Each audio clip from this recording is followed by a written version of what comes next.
बड़े बुजुर्गों को, सभी मेहनतकश लोगों को मेरा आदाब, लाल सलाम, सभी बहनों को, सभी बच्चों को बहुत प्यार। आज हम लोग यहाँ दिल्ली से, और मैं पढ़ाती हूँ दिल्ली में, जैसे कन्हैया जेएनयू स्टूडेंट्स यूनियन के अध्यक्ष चुने गए बहुत साल पहले, उनसे मैं बहुत सीनियर हूँ। 2001 में मैं भी वहां पे अध्यक्ष चुनी गई थी। मेरा नाम है अलबीना शकील।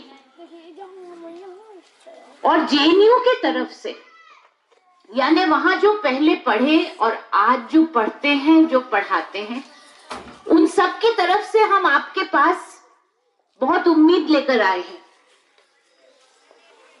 हमारी उम्मीद ये है कि ये जो नफरत की राजनीति है, जो आज देश में कदम कदम पर दिख रही, उस राजनीति में लांछन लगा दो, आरोप लगा दो, किसी को कुछ भी कह दो।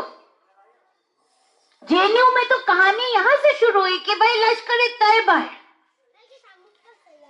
फिर होम मिनिस्टर ने खुद ही बात वापस ले ली कि नहीं है, फिर कहा पाकिस्तानी एजेंट है, फिर खुद ही बात वापस ले ली, फिर कहा देशद्रोह है। अभी 3 साल से पुलिस जो है कुछ दायर नहीं कर पा रही, कोई चार्जशीट केस में बना ही नहीं पा रही, मगर आरोप और लांछन कि भाई ये तो देशद्रोही हैं, वो कन्हैया पे भी लगा है।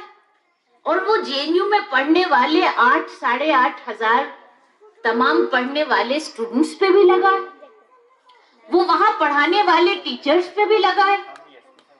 और आजकल माहौल ये हो गया है कि बीजेपी आरएसएस के लोग जगह जगह कहने लगे हैं कि ज्यादा पढ़ना लिखना नहीं चाहिए, लोग उससे एंटी नेशनल हो जाते हैं।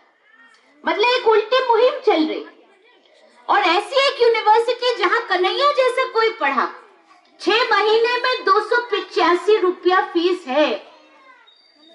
ये लड़ाई आंदोलन करके यूनिवर्सिटी बची है कि आज जिसके पास पैसा नहीं है वो वहां पढ़ सकता है, उसकी काबिलियत है। तो ऐसी कोई यूनिवर्सिटी है मुल्क में? तो हम आपके पास बहुत उम्मीद ये लेके आए कि कन्हैया के ऊपर जो जुल्म ढाया और कन्हैया ने जिस बहादुरी से उसका सामना किया, वहां के तमाम लोगों को बहुत बहादुरी से उसका सामना किया, डरे नहीं, परेशान नहीं हुए, अपने लड़ाई पर कायम रहे। हम ये उम्मीद आपसे लेके आए हैं कि आपकी अदालत में कन्हैया भी आया, कन्हैया के तमाम साथी भी आए, और हम आपसे कह रहे हैं कि देश की, मुल्क की अदालत तो अपना फैसला पता नहीं कब सुनाएगी और उसको अपना वक्त लगेगा, मगर हम आपकी अदालत में आपसे ये उम्मीद कर रहे हैं कि आप ये फैसला सुनाइए कि जिस यूनिवर्सिटी में ऐसे छात्र छात्राएं हैं जहां के लीडर जब निकलते हैं तो ये नहीं सोचते कि पढ़ लिख के मैं अपना सुख चैन के लिए क्या करूं, जो वहां से निकलते हैं तो ये सोचते हैं कि भाई हम कहां पैदा हुए थे, किस गांव में थे, किस इलाके में थे, वहां जाके अब हम क्या करें, अपने देश, अपने समाज के लिए हम क्या करें। पढ़ने लिखने का तो यही मतलब है। तो हम आपसे ये अपील लेकर आए हैं कि आप अपनी अदालत में कन्हैया को जिताइए। दूसरी जो अपील कि यहाँ पिछले चुनाव जब हो रहा था तब तो मोदी जी बहुत बोल रहे थे कि सबका साथ सबका विकास, मगर अब जो वो चुनाव लड़ रहे हैं तो ना तो ऐसे कोई बात सुनने में आ रही है। और अब तो आपने सुना होगा 2 दिन पहले से जो चल रहा है मुल्क में, साध्वी प्रज्ञा ठाकुर, उनको एक उम्मीदवार भोपाल से बनाया है, तो वो आतंकवाद के आरोप में उन पे मुकदमा चल रहा है, बहुत सबूत है। और मालेगांव के ब्लास्ट के लिए उनके ऊपर मुकदमा चल रहा है। मगर मोदी जी क्या कह रहे हैं, आज ये गई है नफरत की। मोदी जी क्या कह रहे हैं? कह रहे हैं भाई हम क्या कहें कि भाई कोई आतंकवाद करे, कोई किसी का मर्डर करे, कोई गैर कानूनी काम करे, पुलिस ऐसी होनी चाहिए, ना धर्म देखे, ना मजहब देखे, ना जात देखे, ना कुछ देखे, सिर्फ सबूत जहां ले जाए वहां वो तहकीकात करे। मगर मोदी जी क्या कह रहे हैं? वो कह रहे हैं कि भाई आतंकवाद, एक धर्म में तो आतंकवादी होते ही, तो ये तो धार्मिक तरीका हो गया ना देखने का। अगर कोई भी गैर कानूनी काम करे तो हम तो कहते हैं कोई धर्म जात मत देखो, सबूत के हिसाब से उसका मुकाबला करो। मगर आज हमारे देश में चाहे वो गौ रक्षा के नाम पे हो, लोगों को सरेआम मार देने की बात हो, इखलाक हो, जुनैद हो, चाहे हमारे मुल्क में रोहित वेमुला जैसे कोई हो,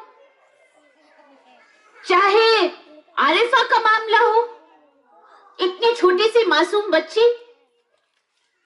इतने इतने मसले जो हमारे मुल्क में हो रहे हैं, कानून व्यवस्था बराबर काम नहीं कर रही, झुकती जा रही है एक तरफ, जैसे कि कानून सबके लिए बराबर नहीं है। और अभी तो इस चुनाव में हमने देख लिया, एक आईएएस के अफसर, उन्होंने मोदी जी प्राइम मिनिस्टर है, उनके हेलीकॉप्टर की तहकीकात की तो उस पे सस्पेंड हो गए, जबकि पहले तमाम प्रधानमंत्रियों पे भी तहकीकात होती आई। तो ये जो बात मुल्क में, जिस तरफ मुल्क जा रहा है कि कानून सबके लिए बराबर नहीं होगा, कानून की गाज कुछ लोगों पे गिरेगी और कुछ लोग कानून की नजरों से बचे रहे, ये बहुत खतरनाक मुहिम है। और इसीलिए जो कन्हैया कह रहे हैं कि संविधान को बचाने की जरूरत है, संविधान को बचाने की आज ये लड़ाई, क्योंकि संविधान तो ये नहीं कहता, हमारे देश का कानून तो ये कहता है कि कानून के सामने सबको बराबर होना चाहिए। और आज ये मोदी सरकार उस रास्ते में ले जा रही है जहां देश का कानून सबको बराबर नहीं मानेगा, तो इस लड़ाई को लड़ने की जरूरत है। और आज पूरे देश की नजरें बेगूसराय पे है और ये चुनाव आप ही के हाथों में है। ये नजरें इसलिए गड़ी नहीं हुई नहीं है क्योंकि यहाँ गिरिराज सिंह जी चुनाव लड़ रहे हैं, ये नजरें इसलिए नहीं गड़ी हुई है कि यहाँ तनवीर हसन जी चुनाव लड़ रहे हैं, ये नजरें इसलिए जुड़ी हुई है कि यहाँ कन्हैया कुमार चुनाव लड़ रहे हैं। तो नजरें क्यों जुड़ी हुई, क्यों लगी हुई है, क्यों लोगों की उम्मीद है? क्योंकि पिछले 3 साल से कोई और होता तो कहता कि भाई मेरे ऊपर बड़ा जुल्म हुआ, सब लोग मेरा साथ दो। कन्हैया कुमार ने क्या किया? कहा मेरे ऊपर जुल्म हुआ और मैं समझता हूं जुल्म होने का मतलब क्या है, और हर एक जिस पे जुल्म हो रहा है मुल्क में मैं उसका साथ दूंगा। तो ये जो 3 साल से घूम घूम के मोदी सरकार का मुकाबला करने के लिए जगह जगह, कोई ऐसा राज्य नहीं हमारे मुल्क में जहां कन्हैया कुमार गए ना हो और जहां लोगों का जमीन पे साथ ना दिया। ये जो पूरे मुल्क की नजरें आज बेगूसराय पे हैं, ये सिर्फ टीवी और यूट्यूब की वजह से नहीं है, लोगों के अपने दिल और जज्बात जुड़े हुए हैं। और लोग कह रहे हैं कि भाई हमारा साथ जिसने दिया, हम चाहते हैं कि ऐसा जो सबका साथ दे, सही मानो, वो संसद में पहुंचे। तो दूसरी हमारी आपसे अपील ये है कि ऐसे लड़ाकू इंसान को पहुंचाएं जो डरे नहीं, जो मुकाबला करे डट के, और जिस पे जुल्म होने से वो यही सीख ले कि जुल्म जिस पे भी हो उसका साथ देने की जरूरत है। आखिरी बात बोल के मैं अपनी बात खत्म करूंगी, और वो यही बात है कि जैसे कानून के सामने सब कोई बराबर होना चाहिए, संविधान की नजरों में सब एक हैं, वैसे ही हम आपसे कहना चाहते हैं कि आज और कब से हमारे मुल्क में जात पात, धर्म, जबान, हर नाम पे लोगों को बांटने की कोशिश की जा रही है। और अगर हमारे देश में, हमारे मुल्क की हालत और सूरत ये हो जाए आज कि सिर्फ लोग अपनी जात, अपनी कौम के लिए ही भरोसा कर पाए और किसी और को भरोसे लायक मिले ही नहीं, अगर हमारे समाज की ये हालत हो जाए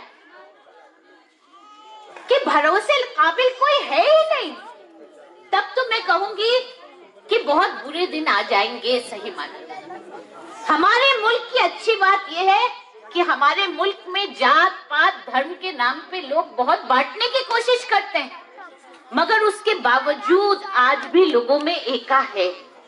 और हम आपसे यही अपील करेंगे कि नफरत की राजनीति, ऐसी राजनीति जो डराती है और कहती किसी पे भरोसा मत करो, शक करो हर एक पे, उस राजनीति को आप हराएं और हमारे समाज में लोग मिलजुल कर रहते आए हैं, मिलजुल कर रह सकते हैं। हमारे देश का भविष्य ऐसा ही होना चाहिए। ऐसा एक संदेश आप 29 तारीख को कन्हैया कुमार को जिताकर हसुआ बाले पर मोहर लगाकर बेगूसराय से दें।